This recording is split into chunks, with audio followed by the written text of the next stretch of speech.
This year, leaders on both sides of the aisle in Congress have made it a priority to improve access to health care for Americans and to make health care coverage more affordable.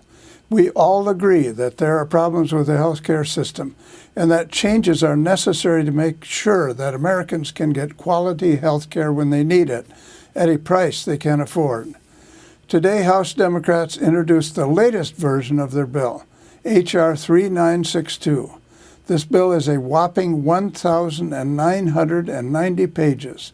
The bill is huge and extremely complex.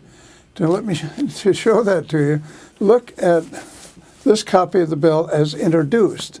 Now, this is half the size of the final bill. Notice, it's comparing it to my family Bible, it's even thicker and bigger than my family Bible. And it took a long time for the Lord and all his writers to put the Bible together. I think we should have spent a little more time on doing this bill so that it's not so complex and bad.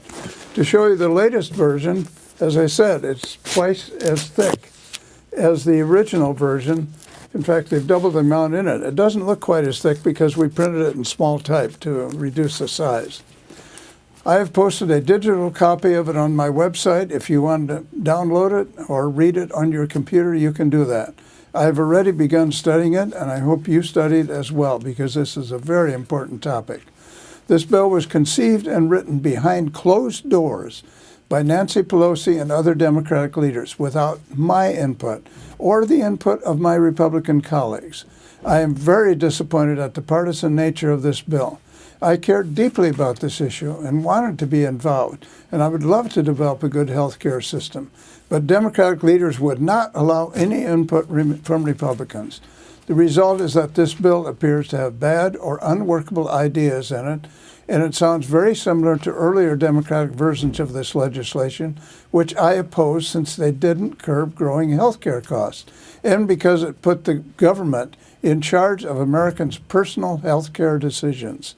My hope throughout this process was that the bill would be drafted in a bipartisan manner, but it appears that will not happen.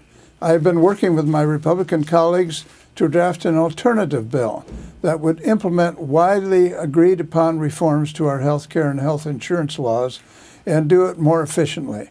I will continue those efforts in the hope that it will be considered alongside the Democrats' bill.